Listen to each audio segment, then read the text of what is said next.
While I was up, though, so I'm out of clean glasses right now, so I'm like, I'm going to make chocolate milk. I did it in a Tupperware container. You're a sad, sad man. Drinking a bowl of chocolate milk at 1 a.m. What's good, man? It's your boy Juicy J, man. Shout out to Virtual Homework Podcast.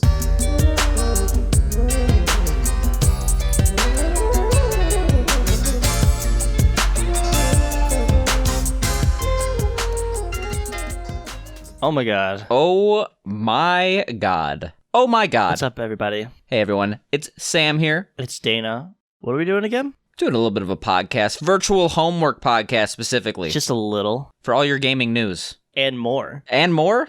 Are we doing more than gaming news this time? Well, it's like the Bed Bath & Beyond. This is like the gaming and beyond. We're the beyond section, I guess. We're going to have a remote where Adam Sandler has a sad movie. Yeah, let's do that. For those who don't... Can we get Adam Sandler on the... Do you think, like, if we had enough money, we could just be like, hey, $100,000, can you be on our podcast? I mean, he's been on talk shows. He's been on podcasts before. We're basically of those caliber. Yeah, shit that people care about, though. Like... Shit that people care about. I think Adam Sandler would just be, like, sitting there thinking, like, wow, these guys are really not that funny. I'm Adam fucking Sandler. Do you think he, like, thinks he's, like, super funny? He's, like, super crazy, like, egotistical? He was in a movie called Funny People, okay? And he starred in it. And I think directed part of it. I don't know. Directed part of it. I don't think that's how it works. But didn't he like recently do like a really serious movie that was like ended up being like Uncut Gems was actually really good. I heard that was like fantastic. Yeah, I enjoyed it. I will never watch it again. It was a very uncomfortable experience just watching someone ruin their life. But anyway, what's the deal? How is your Minesweeper game going? I haven't played it since we played it last time, but now I understand it. So for those who don't know, I've played Minesweeper like 1,000 times in my lifetime without having any idea how it played. I mean, I feel like that's 90% of people. It's like, let me just I'm bored on my Windows 98 machine. Let me just press buttons. Yeah. So Sam took the time to teach me how to be a pro master at Minesweeper, which, by the way, Sam is like way too fucking good at that game. It's like absolutely obscene. I'm a Minesweep evangelist. That doesn't even make sense. You mean prodigy? No. I mean, you told me that you did not know how to play. I'm like, I got to teach my friend how to play. So we got a Minesweep master in the house. I think evangelist is like the wrong word. No, evangelist is like they teach others. They like that's evangelists go to like Africa on missions. Are you really fact checking me here? Yeah, it means a person who seeks to convert others to the Christian faith. Well, I'm just besides Christian faith, it's Christian Minesweeper. It's similar. A writer of one of the 4 Gospels: Matthew, Mark, Luke, or John. Or Minesweeper. Forgot about that fifth one. Or Minesweeper. What do we do this week? Do we play some sort of game or some shit? Yeah, so speaking of Minesweeper, we played Mario and Sonic at the Olympic Games 2020, Japan, Tokyo. It's some title. What do you mean, speaking of Minesweeper? They added it to the 2020 games. Hold on. Can we talk about how tragic of a game this is? Like, actually... Oh, yeah, this whole game is like a legitimate AAA title that they obviously like put some amount of effort. We'll go into the actual quality of the game. But like, there it is like, yeah, the 2020 Olympics. And like, you're just they're like, these stands are going to be filled with people. You're going to be so excited. We spent so much money on this stadium for these Olympics. It is going to be great. And it's like... Yeah, it didn't happen. It's just like, this game was released, for those who don't know, they released them about a year before every Olympics. They had like Rio, they had London. Yeah. They released it in November of 2019, I think. This is a retail $60 AAA title that was $60 up until Black Friday, which is when I ordered these. We'll get into the story about what happened there.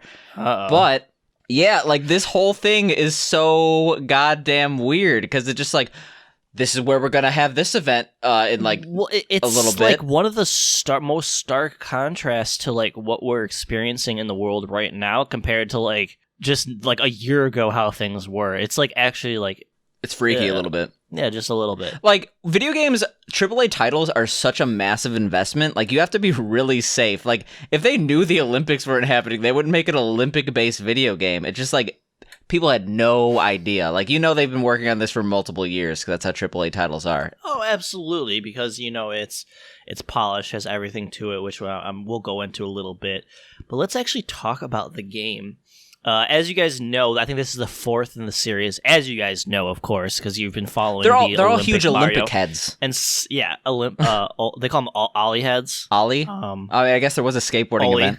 Yeah. This is the 4th Sonic and Mario Olympics, where they have some sort of plot where they get trapped in like a game or something like that. I don't know. So I was looking at reviews of this game, and like people were praising the fact that it had a story mode. So that implies, I feel, that it's just kind of a mini game collection in the other ones. Like I'm not sure if the story mode was new or was better than the previous ones, but it's really a collection of mini games that are sports events based on the Olympics, and I feel like they've done that every single year. But and they kind of just shoe in a story that's like, I wrote it down here. It's like 90% unskippable cutscene, and then like 5% talking to NPCs that give you random facts about the Olympics, and then like 5% gameplay. Yeah, it's definitely like, oh, we have a collection of mini games, and we just can't give a mini game collection because that'd be really boring. Here's some semblance of a plot. They get trapped into Mario and Sonic, they're just chilling at the 2020 Olympics, which are totally real. As they do. Yeah, as everyone did this summer. And Bowser and Dr. Eggman are like, you know what, fuck them. And then they trap them, and they get accidentally trapped in the video game system as well, which takes them back to the Tokyo 64 Olympics, which were a real thing. Every single time I see the Tokyo 64 Olympic logo, I think of the movie Akira, because they used that logo for Tokyo 2020 from Akira, where everything explodes. Oh, okay. Anyway, the Tokyo 64 version of the game is like this 8-bit style world with their own specific 8-bit events.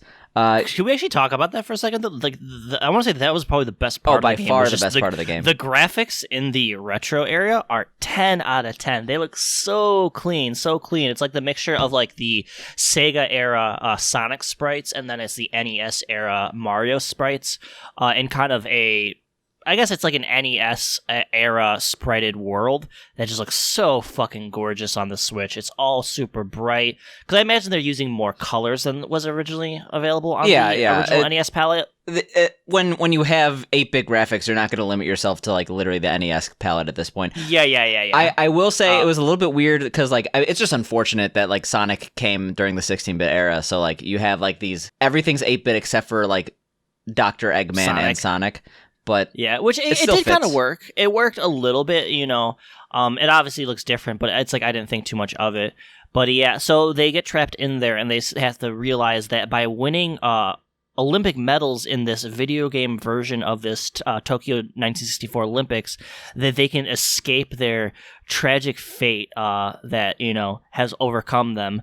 Meanwhile, in the real world, his brother Luigi is fumbling around trying to figure out how to get them out, and he collects a group of friends from both the Sonic and Mario franchises to try to figure out what the fuck's going on. Can we talk about for a second like how they just shoe in these mini games? They're like Luigi like goes around with like tails and stuff, and he's like, oh my god, like they're trapped in this game, like this is like dire circumstances, and they're like, I'm not gonna help you unless you beat me in the pole vault. Like what the fuck? Yeah, I mean there's a couple points here. Like first, the story is obviously but campaign is shoehorned in like super hard. Like you said, it's 90% cutscenes. Yeah, and it's not even like good like cutscenes. Like there's not animation. It's just two characters on the side of the screen, and like it makes the most nonsensical, like useless is like, oh, I like the Olympics. I also like the Olympics. Do you like the Olympics? Like it's like, the dialogue is absolutely like mind numbing. But the biggest problem I have, maybe not the biggest problem, but it's a pretty big problem. Why is Luigi such a goddamn bitch? I hate Luigi so much. He's a bitch. Dude, he like Bowser Jr. literally jacks his shit like 5 times, and he's just there just like, wah! Like, what the fuck is a child? You're just gonna let him take your shit? No, but like Luigi, I guess like Luigi's Mansion, like he was a cowardly, but like he rose to the occasion. I guess that's like now Luigi's thing. But Luigi is just, he's devolved into this like sad husk of a man, and he's just like constantly making like scared faces and poses and going like, wah, Like that's also like he doesn't really do anything, and everyone else is kind of like doing shit for him and telling him what to do the entire game. Yeah, it made me very, very sad to associate with such a character. No, but the gameplay basically consists of you trying to go to like the different Sonic characters who are at different venues in the Tokyo 2020 Olympics, whether it's like the beach or it's like the Tokyo Stadium or the Tokyo Station or even the Tokyo Tower and stuff like that. And then you travel to these areas to add people to, I guess, your team of comrades, whether it's from, Rogue from the Sonic series or fucking Peach or Daisy or, random, like, super esoteric characters that, like, no one would fucking know from the Sonic series. Well, no, the thing is, like, those are, like, normal, like, Zaz or, like, something. Like, those are, like, or Nega Eggman. It's, like, they're... Yeah, who the fuck is that? What happened to Sonic? It's just, like, what are these characters? Dude, like, I have no idea who any of these characters are. I think it's all, like, from, like, the Sonic Boom and stuff like that. It's, like... And this game is obviously made for kids. Yeah, 100%. This is baby game for babies. The trivia is, like... I remember I was doing, like... So, there's, like, trivia you could do. These, like, little things that pop up when you're in certain areas. And by trivia, it means to answer your question, you can press A to get the answer. Yeah, but no, like, it's just, like, supposed to quiz you on your knowledge about the Olympics and these characters. But there was one that's, like... Yeah. There's, like, a picture of Wendy, and it's, like, what color are Wendy's shoes? What color and, like, are it literally her shows shoes? They're pink. Her shoes. It literally shows them. I saved it. So like, I mean, like how, like they might ask a question like, how many turds are in your pants right now? It's like, the 3. Like, what the fuck? Like literally the most low effort questions they could possibly ask, and some interesting things I learned about the Olympics. Like apparently you could only have like a couple people over the age of 23 on your football team, but whatever. Yeah, there's like, I mean, there is some educational to merit to this. For a kids game.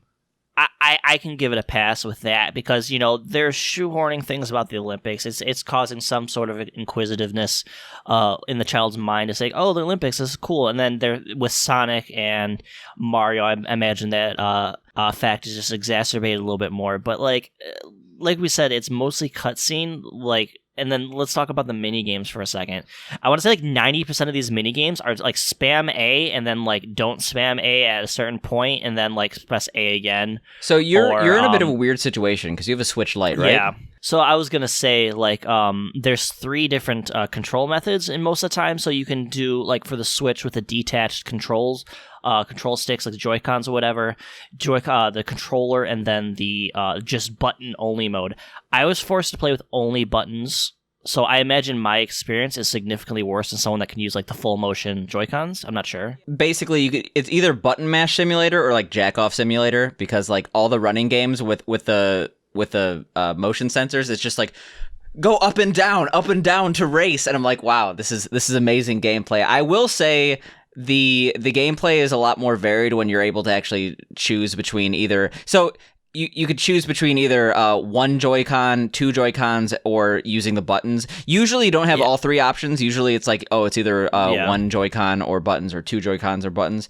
And I think that while a lot of the games were more fun doing it with the Joy-Con, a lot of the games had really complicated Joy-Con controls that, like, it was hit or miss, but the mini games themselves were hit or miss.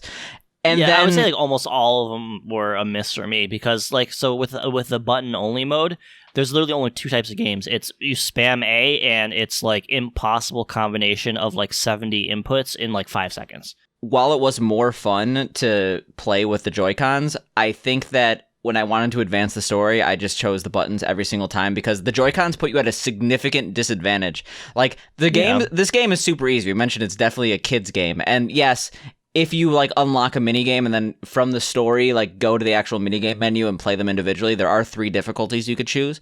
But at the same time, like, these mini games were super easy when you're actually using the buttons. When you're using the motion controls, they're janky, but it's like not necessarily a bad jank. It's just like it relies a lot more on your actual physical motion. Yeah. So like you just like for example, like the fucking like skating mini game is literally like you just walk around and then you press A. Like that's it. Like that's all you can do is just press A. Like it is literally the worst skating event or mini game or anything I've ever done in my entire life. Like it's not Tony Hawk. No, definitely not. Like, almost none of these games were fucking as good as Tony Hawk. I want to say, like, since I could only do button controls, like, I don't think I had fun playing a single minigame. Well, how far did you get? Yeah, so I got to the fencing minigame. I don't know how far that is from the game. Okay, you were like less than halfway done. This campaign goes on so goddamn long. It's like a 5 to 6 hour campaign. And I was about like 3.5, 4 hours in though, like the fencing minigame. Actually, so I think the halfway point is when you're like using a plane. It was about where I sent you a funny image of. Yeah. But I think Patreon only. Yeah, Patreon only image. So, okay, maybe you're about halfway done. But no, this campaign goes on way longer than I expected. Like, honestly, I was just like, I'm too far not to beat this, but why does it keep going? There's 20 separate chapters. Did you end up beating it? I did end up beating it. You don't really unlock anything on. Well, I got to like chapter I think 15 or something like that. Okay, never mind. You got farther than I thought. I must have thought fencing was at a different place. Yeah, you do actually unlock a couple mini games by beating the campaign, which were actually pretty fun. We'll get into that in a bit, but you wanted to beat this game, right? So I was playing this game at work. I probably shouldn't have, but whatever. And then my Switch died. So then I get home and I'm like, wow, I stay up till 5 a.m. and I had to work at 10 a.m. I need to go to sleep for a little bit. So, I took, a 4-hour quote unquote nap. Woke up like 3 hours before the podcast. I was like, hey, I'm going to finish this game up. My Switch won't fucking turn on. So it's currently sitting on the charger, which apparently there's an issue with the Switch that if it dies, it's kind of reminiscent of like you just had your iPhone ever die or your phone ever die and then you plug it in and it's like stuck on that like pre-turning on screen for like a million years. Yes. You know what I'm talking? So it's like a similar situation except my screen is just black. So I'm just letting it charge for like 3 hours and it's going to turn on eventually. Well, we're raising donations for a new Nintendo Switch Lite for Dana will never turn on again. Actually, honestly with technology, once it runs out of battery, I just get a new one. Like, my phone ran out of battery, I'm just at the Apple store the next day. I bought 5 PS5s just because I wanted to keep... do you know that, like, plastic film that's on things? Yeah, yeah. Every time I play it, I want to take that off. There we go. Yeah, if it's not the mint experience, what's the point? Yeah, exactly. What's the goddamn point? Back on this game, because there are a few more things I want to say. Some of these minigames were really fun. Even the ones that you have to use the button controls, but I'm not sure. Like, I thought the ping pong was really fun, but I feel like they literally just copied that from Mario Tennis. So did you just use the buttons, or did you use like the Joy-Cons? Like for me, for the ping pong, is I stood in one place and pressed A. That's all I did. Maybe I was trying to make it high effort. I went. Well, it's like you hit. I didn't need to though. It's just like you press left and A, right and A, left and A. And right badminton and A. was fun. I mean, like some of the events like that were like relatively more complicated, which were towards the end. I thought were pretty cool. Like what was it? Rugby. Rugby? Yeah, like those were fun and stuff like that. My problem is like games like Discus. I feel like the instructions were fucking terrible. Discus was actually one of my favorite games to play, but that was because I was able to use the motion controls, and it actually basically had you spin around and like chuck a disc, except not chuck your fucking controller. The instructions on a lot of these games go in between not being descriptive enough on what you do and being too descriptive. A lot of them are like the judo mini game was like nondescript about like what you're supposed to do. Really, like I don't know. I just felt like how they explain stuff was like fucking terrible. I agree. 100%. I mean, I feel like the best games on this, there's two categories here. The best of the two, there's like this classic area with its own games, and then there's this 2020 area. Yeah. And the classic ones were by far the better charm, and a lot of the times better gameplay. I enjoyed being in the 1964 event. Dana is drinking chocolate milk out of a fucking jar while I'm trying to explain this right now. It's not a jar; it's a Tupperware. It's a Tupperware cup. Bowl. Yeah. I don't have any clean glasses. The professionalism of this podcast. Out of a bowl.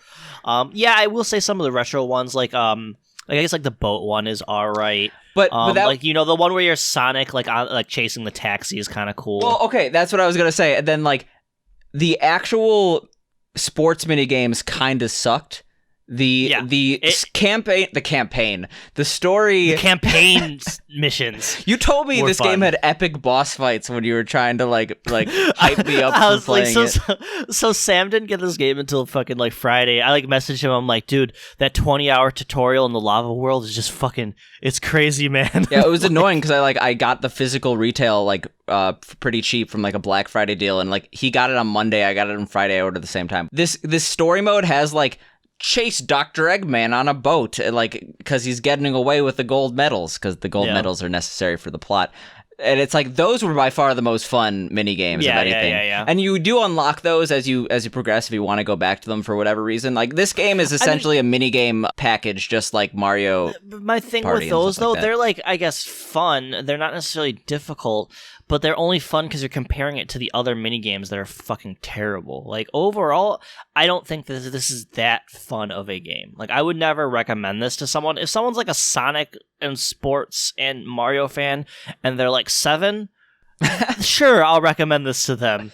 I don't know why we would be talking to anyone like that. You don't talk to 7 like, come here, little boy. Let me tell you about Mario and Sonic at the 2020 Olympic Games. Okay, so this is getting into a dark conversation, but I do speak to kids like that at my work because I sell Pokemon cards and stuff like that, and so it's like. My whole thing at work is I tell the parents, like, hey, I speak little kid Pokemon, so it's like I can help the parents out, I can help the kid out and stuff like that. It's a lot of fun. But that's neither here nor there. What were we talking about before you got fucking weird? Before I said the words, come here, little boy, on the podcast. Come here, little boy. That just reminds me of Are You Lost, Baby Girl? I'm not sure if you've seen the movie 365 Days on Netflix, aka The Worst Thing in the World, but we could get into that a different day. Have. You don't want to watch it. He said there's like this character that's apparently trying to be romantic and says, "Are you lost, baby girl?" like 4 times in the movie, and I'm okay, whatever. Anyway, the mini games that you unlock. So I'm spoilers, red alert. There's gonna be sirens. For those who finish the story, there are actually advantages for beating the campaign. You unlock 3 dream events. Basically, events that are not actually sports, but they're quote unquote like sport mode. They have this like dream battle mode, this dream like shooting mode, which actually uses the 6-axis rotation, whatever was on the PS3 controller, and it uses that to like shoot at stuff. And I didn't like that one that much, but they had this like dream racing mode, which is basically like their take on Mario Kart, and it was actually really fun. Like I played that for about 20 minutes and I was enjoying it. I mean, once I got like the highest score, I'm never coming back to it. It has absolutely no replayability, but I actually plan on beating this, so I will check this out. Because it's like, this is something I can play like when I open work and I don't have anything to do for 2 hours. I can like bust this out, and it's better than me like looking at Reddit and being pissed off for 2 hours. So I can at least do this. Yeah, this is something that I feel like was a nice change of pace because like it was incredibly low stakes. And, like, I could just, like, I was playing the campaign, I was focusing on the campaign, but, like, I didn't really care if I was, like, distracted. I wasn't trying to, like, really engross myself in the world. Yeah. Like, it was a really shitty campampagn, and if we're honest, this is, like, the most mediocre video game of all time. The fact that, like, this, like, it's a AAA title, I guess I get why it retails for $60. Gorgeous. It looks so good. Like, everything about this game, but the gameplay is, like, 10 out of 10. It looks good, but, like, every single area is just, like, an empty place where all you get to do is talk to people. Like, there's really nothing here except mini games. There's literally no gameplay. I mean, it's kind of fun for multiplayer. I played a tiny bit of multiplayer, but it's just like trying to like play. Maybe we have to challenge each other and have. I have no idea if this game is online. I assume not. Honestly, it does. Oh, it does. You know what though? If it has online, you know Nintendo's not going to be able to let us play each other. Yeah, it's probably, or it's like, you know, like 3 frames a second. Yeah. The final thing I want to say about this game, is that I forgot what I was about to say. Sam's final thoughts. I forgot what I was going to say. Well, what the fuck? Wait, no, okay, wait. Oh yeah, the thing is, like, yeah, this game was obviously not a great game, and, like, I'm happy I beat it, but, like, more than anything, like, it kind of just, like, left me in an upbeat mood. Like, yeah, it's a baby game for babies. Yeah. But it's not like, you know, someone's dying and, like, horrible, like, depressing scenes. Like, yeah, I mean, Mario and Sonic, high stakes. They're doing this for their friends. Yeah, at the Olympics. And it's like, oh, shit, like, wait, Corona Death World is actually a thing. But yeah, Corona Death World. Woo! I mean, like I personally love the Olympics. I'm like I'm a globalist. But no, I like the Winter Olympics a lot more. Really? I mean, they do have a Winter Olympics Mario and Sonic game. We should check that one out. The next like 7 choices from me are going to be like every single Mario and Sonic game. Just please, reverse chronological order. I'm going to order you a Wii U so you can play the Rio one. But please no. The game it had a good soundtrack. Like it was upbeat. I really liked one of the songs in it. Like it's kind of in my head, but I was just happy to kind of like learn some Olympic history, and I enjoyed playing this game. I will probably never pick this up again. That's some sort of like whimsicality behind it of like, you know, like being a kid and like being interested in stuff and like finding shit out. Like I could see myself, like I said, if I was a 7-year-old and I was given this, I could see myself enjoying it. So yeah, I enjoy references to games I like, retro games like this. I'm not sure how much you've played Track and Field. I played it when I was a kid. I mean, like the entire 1964 area of this game had so many Track and Field references. I loved it because Track and Field is some of my like favorite memories. I had like Xbox 360 arcade, and like I would have friends doing dubious things in high school, and then we would play some Track and Field and break controllers because that game's a mash fest.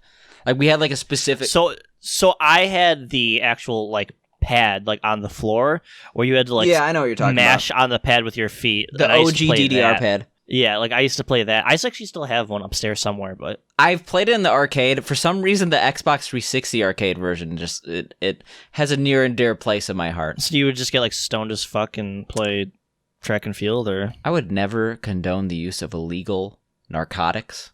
It's like legal in every state now. Like marijuana. Are you fucking? Does my co-host partake in marijuana? No, I don't. He doesn't. Actually, there we go. Because I would have had to leave the call right now. I'm not a fucking saint. I like that. Like this is implying that he's being sarcastic, but no, he does not. So. Because he's a loser. That's Mario and Sonic at the fucking Olympics. Mario and Sonic at the goddamn Olympics. Nintendo that's the name of the game. being out of fucking touch with the internet as they do. Let's talk about something they recently did. Did you see that thing on the Splatoon stream or whatever? Splatoon, yes. Yeah, so apparently there was a Splatoon 2 stream for like the official Splatoon 2 tournament, which was made by Nintendo, and they canceled the live stream for it because a lot of the teams on the roster for that had pro Melee messages. If you remember from a previous podcast, we were talking about like the free Melee thing with the Slippy software. They were using like the illegal software to like host tournaments like on the computer and stuff like that. So Nintendo had to obviously protect their IP and shut it down. Yeah, we were what people would call Nintendo bootlickers in that scenario, but as two very legal lawyers, we gave our legal input and decided that Nintendo was in the right. That being said, I like Nintendo like in the legal right, morally, I mean, you can make an argument and stuff like that. I mean, it sucks. I mean, like it does suck. But the thing with this is that literally the owner of Slippy, the software for like this illegal program and stuff like that, they posted on Twitter and they were like, we'll give $5 to anyone who signs up for this Splatoon tournament and has a like, you know, Go Melee fuck Nintendo name. What happened was, we mentioned like Nintendo basically saw that a lot of the people in the finals had free Melee in their name and decided to pull the live stream of the event. I personally think this is just like a lose-lose for Nintendo. Like, yeah, absolutely. There's no scenario where doing this. Like, Nintendo has a PR problem. They've always had a PR problem, and they are so overzealous with like. They seem to hate their fans, and I feel like this only reinforces that like the esports community is going to be turning away from Nintendo in the future. I was a little bit confused though. Like I saw like the roster, and like it seemed like a lot of these names are like what you'd randomly see in a leader. Like is this just whoever could join can join? Was it like an open event or? I'm actually not sure about that. It's more so about how the owner of that one program was like, we'll pay anyone who has like a Melee name, and that was just attached to it itself. and so on and so forth. And it's just like you said, it's a lose-lose. So if they don't do anything, then they're not protecting their IP, and then it sets a precedent that other people can do other shit and make programs and do all this other stuff. And then if they do something, everyone's pissed off saying like Melee doesn't give a fuck about competitive scenes and stuff like that, which, to be fair, they really don't give a fuck about competitive scenes. Yeah, they really never don't. liked it. The thing is, like, Splatoon is like one of the only games that they've truly tried to have some semblance of esports. I feel like they tried to with like ARMS for like a month. No one even cares about ARMS anymore. Like the high CEOs say themselves that they don't like it because they want Nintendo to be casual and fun instead of like I think that who's Mario guy? Shigeru Miyamoto is just like we don't want esports. We want family fun. Which I mean, like you can go for it. I mean, like Mario and Sonic at the Olympic Games 2020. At the end of the day, a lot of these games that people are complaining about are children's games, and they're just like trying to make it like ultra sweaty for adults. It's like it's not. I hate that argument so much, though. Right? Yeah. Yeah. We'll go into it. It's just like one of those things where if you're passionate, like there should be no one that just dismisses it as like, oh, that's not a thing for your age bracket, whatever. I mean, like I have personally dismissed. No. I'm not dismissing it. I'm just saying don't be surprised if it's not supported if that's not the original intent. I guess I see where you're coming from, but I feel like a lot of people are like, oh, it's a children's game. They apply that to like literally any video game. Oh yeah, well, I'm talking about like I don't know, like Super Smash Brothers. I mean, I guess it can be competitive and stuff like that, but at the end of the day, it is supposed to be like a for fun like party game and stuff like that. Yeah, I mean, the thing is, like, I agree that if a game is not necessarily meant to be competitive, like, don't expect it to cater towards a competitive interest. Like, there are very few people that are probably playing like Among Us. Yeah, Among Us doesn't Among Us have like some multiplayer shooter thing that like no one cares about? No, it's Among Us is still the biggest game. And I'm thinking fucking Last of Us. What? Yeah, no, Among Us is like the fucking like imposter game and stuff. No, like I that. know Among Us. I've played a lot of Among Us. I don't know why I had such a massive brain fart there. They're getting like way too sweaty yet. I mean, I don't know. I hear that Among Us is actually really cool in VR, but yeah, like if you have a game that's like has a multiplayer mode, technically it could be a competitive game. But some of these multiplayer modes, like while they're fun, it's just like there's different intentions between the developer and who is playing them. And there are two ways that could go. You could see like, I don't know, this far out there example, but like bronies are super into My Little Pony, and the people who like My Little Pony are like, you know what, we acknowledge bronies, we're down with bronies. But like they could have totally been like this, thank you for watching, but no. So to be fair, as a store who sells My Little Pony products, parents are mortified over that whole thing. Like, actually, because, like, literally, we will get, like, full-grown, like, 30-year-old dudes who are, like, chubby with, like, facial hair wearing, like, you know, Rainbow Dash onesies, like, I love My Little Pony. And, like, these parents are just, like, mortified trying to buy this doll for, like, their, like, 7-year-old daughter. Are there still even bronies? I mean, I bet there are. I bet it's bigger than ever, honestly. No.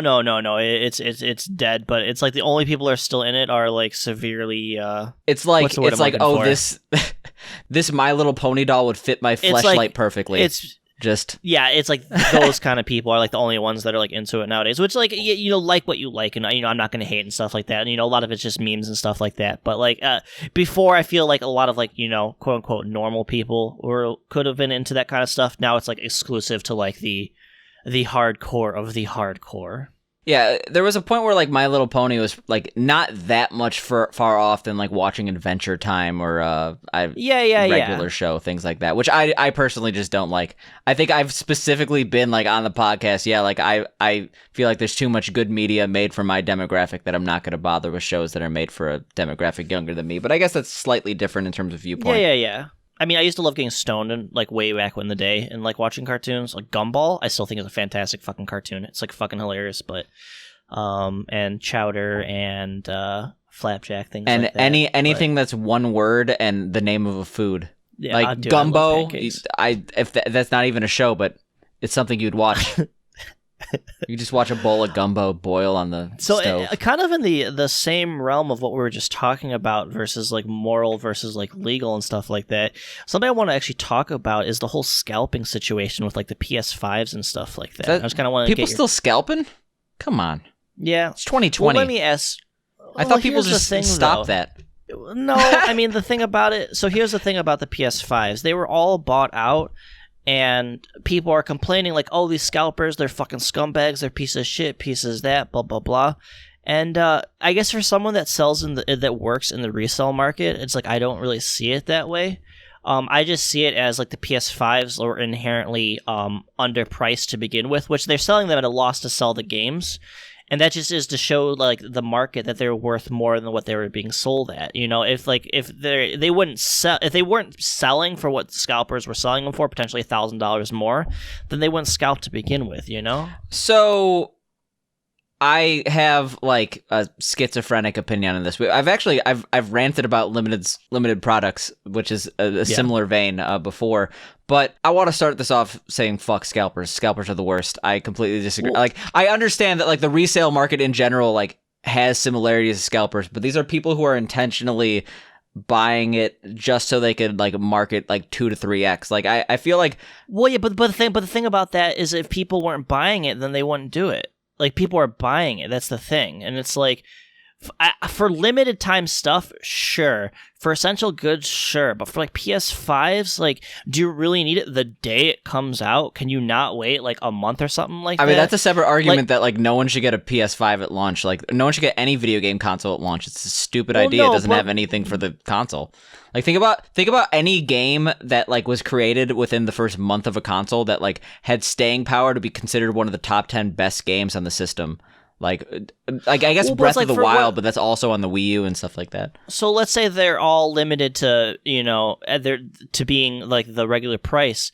So it's like if I can't spam like being like F5 trying to like get these PS5s like the day they come out within like 2 minutes, like I'm completely fucked. Like let's say I have the money. Let's say I want to get my kid a PS5. I don't mind spending the money. It's like I'm fucked too. Like I feel like there's two sides of it personally. I mean, like it's one of those things where like if Sony could make 10 times more PS5s, I bet they would. Like, I bet there are honestly literal like they cannot produce enough PS5s. No, they can't. They're going to be coming. Yeah, and they will be coming. But like, it's one of those like Christmas is around the corner, and you could say like, oh, they don't need it by Christmas, but like that's the idea of like a child wanting a gift and like missing that deadline. Mean, it sucks, and I think scalpers sucks. But I at the end of the day, I just see it as. I mean, like I said, if they wouldn't do it, if people wouldn't buy it, that's like, true. But there's a difference between like providing a service and taking advantage of people's desperation. Like these are people who would totally buy it at the normal price. But this isn't an essential good. This is a luxury item. Like it's not like people are like, oh, I'm so poor, I'm so broke, I have to like if they're that broke that they're wanting to get a PS5, they probably shouldn't be buying it to begin with. I see. True, but I don't think that like that's an argument to making the PS5 like 3 times the price is what it should be. Like no. Which I mean, it sucks, but it's like I don't know. I think that scalping specifically makes profit off people's misery. And I think that's different than like the resale market in general, where like you are just providing a service for the community. Well, like I said, what about the people that are happy that they can get one secondhand? They don't have to like wait in line for 70 hours to get their PS5 for like their kid and stuff because they have the money for it. Well, no one's waiting in line in COVID times, but are you kidding me? There's like people videos all over Twitter of people like waiting. I forgot that. My childlike innocence came back for a second. Society doesn't give a fuck. Yeah, I forgot that society decided that COVID isn't real. But the thing that I want to say here, and that I said I had a schizophrenic opinion and I've only given one side of this, like, yeah, scalping sucks, but like I have completely turned and now I don't really care about scalpers. I mean, like I still am going to have the opinion scalpers suck, but I'm just sick of it. I'm just sick of it.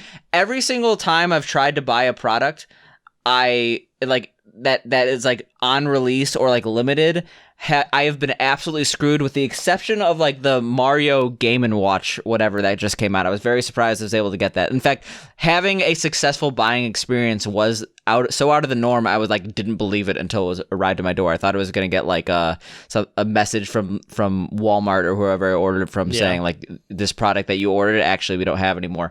But like there was the Analog Pocket. There was like which sold out like so fast and stuff like that. There were like these Mario pin sets that like were free, but like you had to like buy a game and like do something. There was like one more other thing I tried to buy. I think someone else tried to buy like this limited edition. We got kind of lucky with the Stadia because that was kind of like limited time. I think that was only like a 4-day window. It was a 4-day window, but it wasn't limited like in the amount. So like I wouldn't consider it the same category. But anyway, like I there's more that I've been screwed on. But like I have gone from the point of like, oh shucks, I should have tried harder in getting this product to being like, get your shit together. This is a pre-order, or like this. There's no reason why in 2020 people shouldn't be able to like order a product and get it. Like I understand there's supply issues, especially with COVID, but like like maybe even like a pre-order, like especially a pre-order like Analog Pocket. Like what the hell?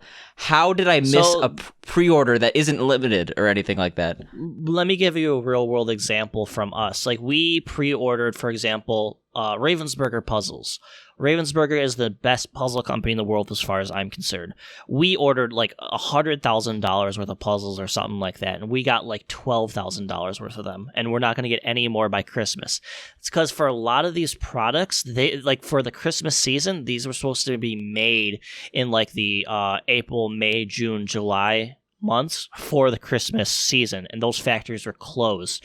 So then they had to ramp up like the stuff that would be made for like next season, like a season ahead, so they're behind. So stocks on a lot of things, like across the entire supply chain of like every industry, is just completely fucked right now, which has a lot to do with why the scalping is so bad, I feel. I feel like the point I was trying to make was not like, supply issues should be fixed. I understand COVID's a thing, but it's more that like, if you are a company and you are releasing a product that is primarily sold online, especially during times of COVID, you know there are going to be scalpers.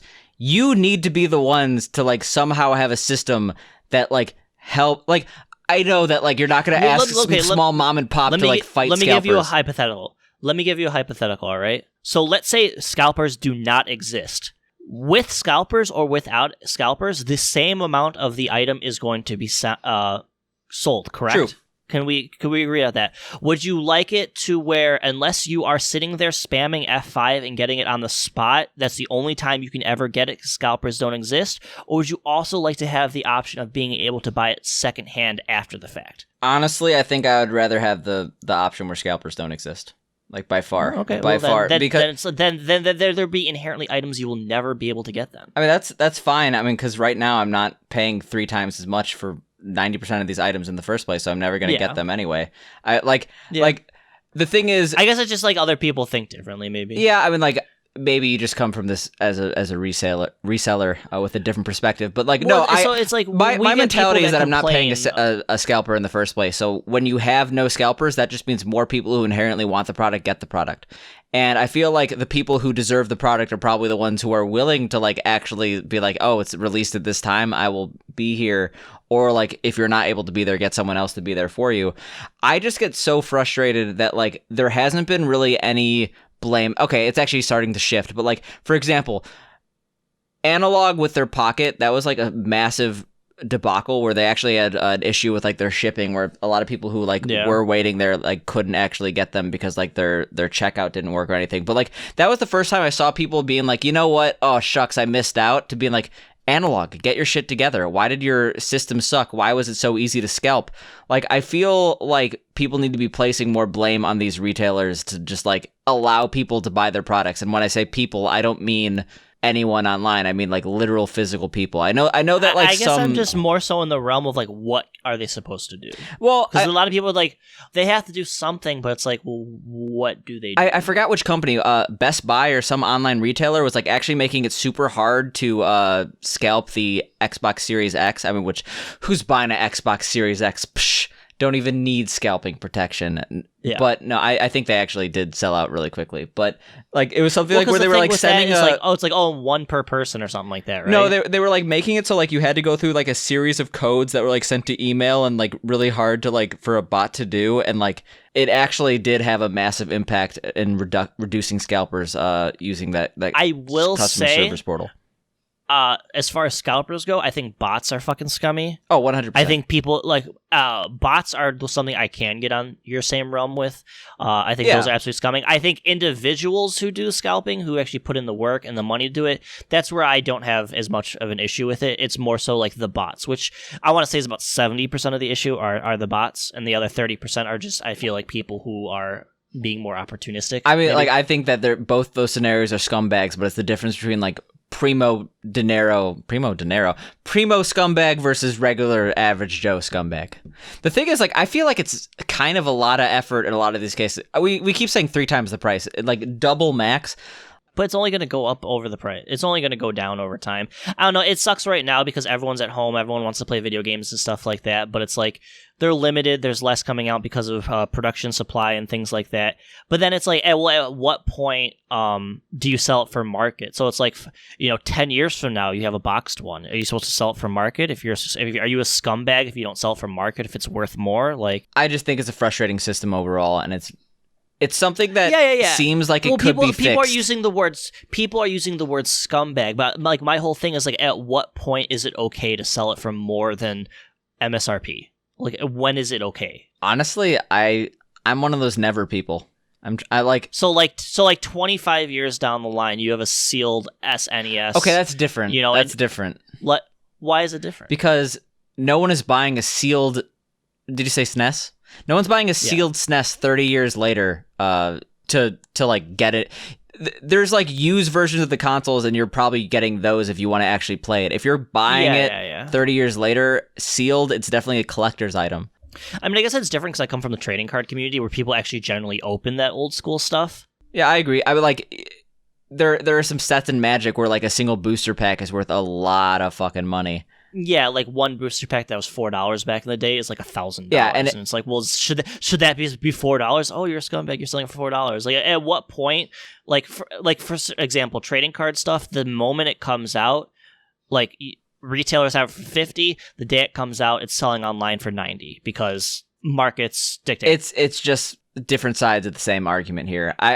There is a different thing though between like price gouging due to the item being a collectible versus price gouging because you actually want to utilize the item. And I think that... Well, but the thing with Pokemon is people in trading cards, you are using the item because people want to get these to open. No, that's... To open and enjoy the cards. That's what I'm saying. So, like, I feel like it's a different emotional reaction, and I feel like it's more scummy to do so on the utilization side than the collective side. But whatever. I don't understand Pokemon cards, I guess. I feel like the only thing I understand is Yu-Gi-Oh! Okay, my Lava Golem, my 3 Eyes Black Dragon. Is that a thing? I think that's a thing. No. I'm only saying this because I saw that goddamn Reddit post where, like, a man in a fedora had a 2,000 card Yu-Gi-Oh! Deck, and I thought that was a hilarious image. Yeah, that's, like, kind of iconic, but Yu-Gi-Oh! Sucks. It's, like, the worst card game ever. I hear everyone I know that plays Yu-Gi-Oh! Says, this game's stupid, I'm probably going to quit next week, and then they do. No one plays Yu-Gi-Oh! Anymore. Yu-Gi-Oh's actually having a huge comeback of like casual only, like just like old school stuff only. Like people are just playing like for funsy type stuff. Like that stuff is huge right now. But like obviously competitive card games are not a thing right now because Death Pandemic is a thing. Pandemic. I actually have seen pretty much like Yu-Gi-Oh! In the past couple years have had some pretty like well polished like video games. I saw like Trihex playing one, and then like obviously people are playing a ton of the Pokemon the whatever new game they have, trading card game. Maybe it's not new, but I've seen a lot of people streaming it. It's been around. Yeah, they have out of all the online card games, Pokemon is the best service. Maybe rivaled by Magic's new what's Arena? It called? They have Magic, which is basically Hearthstone but for Magic. So. Oh man, I'm kind of just done with Hearthstone. It's way too expensive, and I'm just completely bored. That's card games in general. It's like you had to spend like $1,000 every couple months, or you're just behind. Like it's not worth it. I play Hearthstone Battlegrounds exclusively. I play a small subset of one Blizzard game, and I'm like, you know what? BlizzCon, ride or die. Xi Jinping, suck the shaft and the balls. What? No, they're like super. They're super. You're like Xi Jinping, shut my ass. No, I'm saying I'm doing that to him because I love Blizzard, who loves the Chinese Communist Party. Regardless, speaking of things that suck, what do you got for me? I don't know, more Twitch DMCA stuff, people getting banned for... That's all. We should just change this to the Twitch DMCA bullshit. Okay, we waited like podcast. a really long time, and there's really not that much more. It's still shit. People are still getting banned for things that they already deleted from like 2015. Actually, wait, no, I have more. Well, okay, there's a little bit more Twitch news, but before I get into that, I have this, for some reason, I like message at like 2 a.m. The All American Rejects fucking suck. Yeah, why'd you send I don't that know. to me? I just like I was searching like Pillsbury Doughboy, and then like I was like, is there a Pillsbury Dough Girl? And apparently that was an All American Rejects song, and I'm just like, this band sucks. Fall Out Boy sucks. All these bands kind of suck. Like, why do they suck so much? That and I was following because just like All American Rejects, I was following some of the music artists I like. So old school Memphis rap. We got Juicy J. We got Frasier Boy. Do you remember Frasier Boy? Frasier Boy. Crunchy Black. Yeah, exactly. La Chat. But I've been following Frasier Boy on Twitter, and it's a very sad Twitter of every single thing getting 1 like. And it's like his literal bio says Emmy Award winner, because I think he did, or Grammy winner, because he actually won a Grammy, and then it's just like, I'm Frasier Boy, 3 likes. And I'm just like, oh, poor Frasier Boy. I'm sorry. Yeah, it's like those boomers who were like really popular back. It's like new hashtag new profile pic, and it's like 3 likes. I'm gonna like it. You're gonna be friends with Frasier Boy? You're gonna help his career get back on track? I feel so bad. You feel bad for Frasier Boy because you get more likes than him on Twitter? That's like super depressing. This guy's like a Emmy Award winning. That's like literally his bio. It's like, rapper. oh yeah, by the way, I've won multiple industry awards. Followed by Picante. There we go. I'm gonna be friends with Frasier Boy coming up. He could be Little White, who has the same problem. He has 75,000 followers, and all his things get 3 likes. I'm surprised Lil White's alive after he made a song about how much he loves Oxycontin. Oh, you know what though? Like so he spams like 70 tweets a day, and they're all like, "Your loyalty to your friends is noble, but it can also be tired. More for Libras," and it's like a link. It's all like spam. So it's like Facebook Mom, but Southern rapper. It's like Libra horoscope, horoscope every single day. Dude, when those planets align, I get out of my element. Holy shit! Like, you actually have to look. You know who Little White is? Yeah, you know, he made that song. I Oxycontin. just mentioned I'm surprised he's alive because he had a song about how much he loved Oxycontin. That's a good song. I guess. Look at this Twitter. I'm pretty sure that Oxycontin is not aged super well. I did the wrong link. Look. Just scroll down like months. He really. Like, scroll down like months to like March, April, like what are May, you doing? Like, it's literally like, every single day. He tweets like the same thing. Years. Every single day he tweets the same thing. I'm back to December 2019, and he's still spamming the same thing. I'm really scared for Lil White. Does he know what he's doing? I just spit all over my microphone. Look at Lil White's Twitter. What do you say it like that? I don't know. Well, we talk about Twitch, and we start talking about Memphis rappers. So on the same vein, Twitch removed the blind playthrough tag from their tagging categorization system because... So, like, a lot of people are pissed off about that because it's like, oh, we can't do anything in 2020. I think it's more like a semantics issue than like it's offending anyone issue, in my understanding. Well, no, I'm pretty sure that they took it off because it was apparently ableist language that people that were blind, like there was a like Twitch has a user voice section where you're able to like basically suggest things for the platform, and there were a bunch of people that upvoted a user voice thing that said please remove blind playthroughs, it is offensive to blind people, or something of that regard. It was probably worded in a way that like wasn't so easily targetable. Do we want to get hot and spicy on this take? I mean, I want to say my take, and if you get hot and spicy, I'll cancel you in a second. Our friendship is meaningless. All right, what's your take? My take is that, like, I think that blind speedruns is probably not ableist language, considering like there's blind studies, double blind studies. There's like double blind studies. You know, like all this other kind of shit. That's my exact. But at the same time, kinda. like there are so many people that treat all of these like wording issues, like all these like quote unquote PC culture, politically is like ruining their lives. It's like this really doesn't matter. That's the one thing. Like, why get angry about this? Some people are happy about it. It has absolutely no effect. They're probably going to replace it with like first playthrough or something of that sort. And I'm going to move on with my life. I'm going to sleep easy tonight.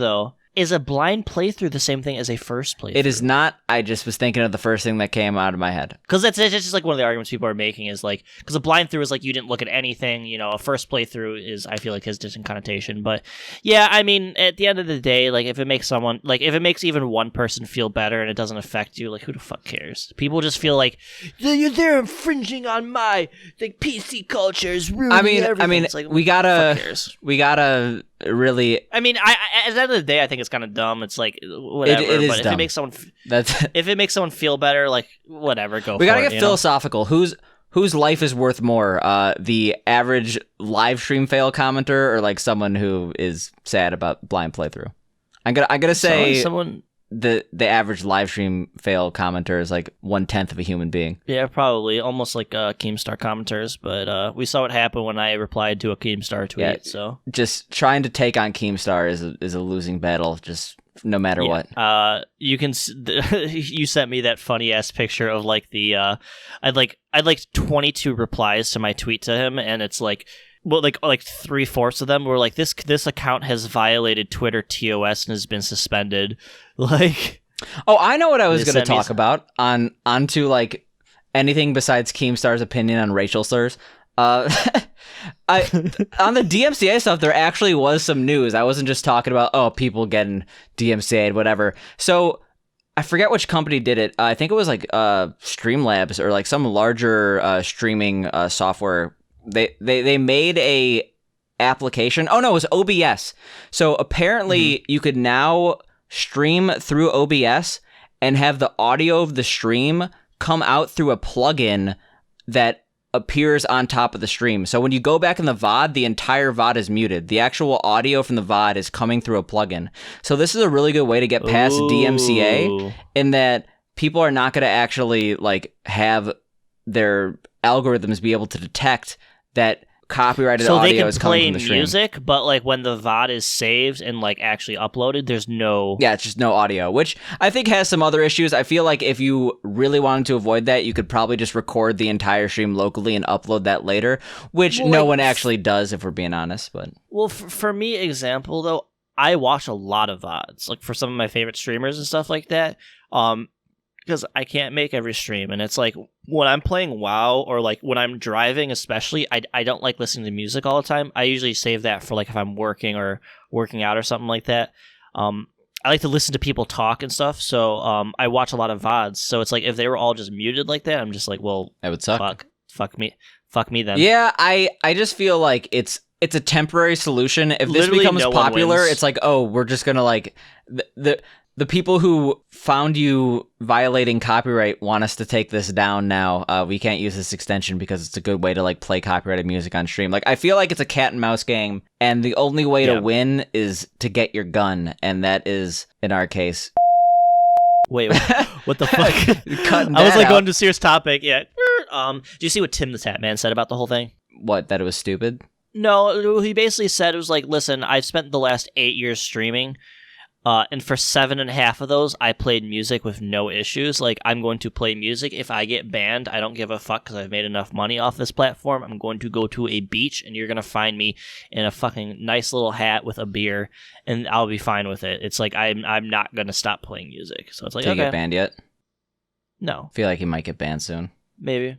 It does. I mean, I can feel for it. Obviously, that's not the way to go with it. If you want to continue to make more money and have a career and stuff like that. But I could kind of see it from their perspective. It's like, what the fuck? I listened to music for all this time, and it just comes down to Twitch just not being able to do anything about it. Like next time, we're gonna dig deep into this.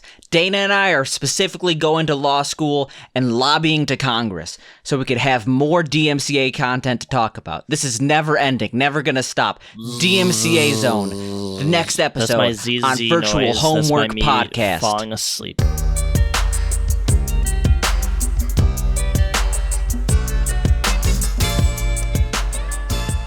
Hey guys, hope you enjoyed the episode. If you liked it a lot, make sure to rate us 5 stars on iTunes and subscribe on whatever podcast app you use. Here's Dana with a ditty. Ditty, ditty, ditty, look at my titty. Give us 5 stars so we can go fars. That and more if you continue to support.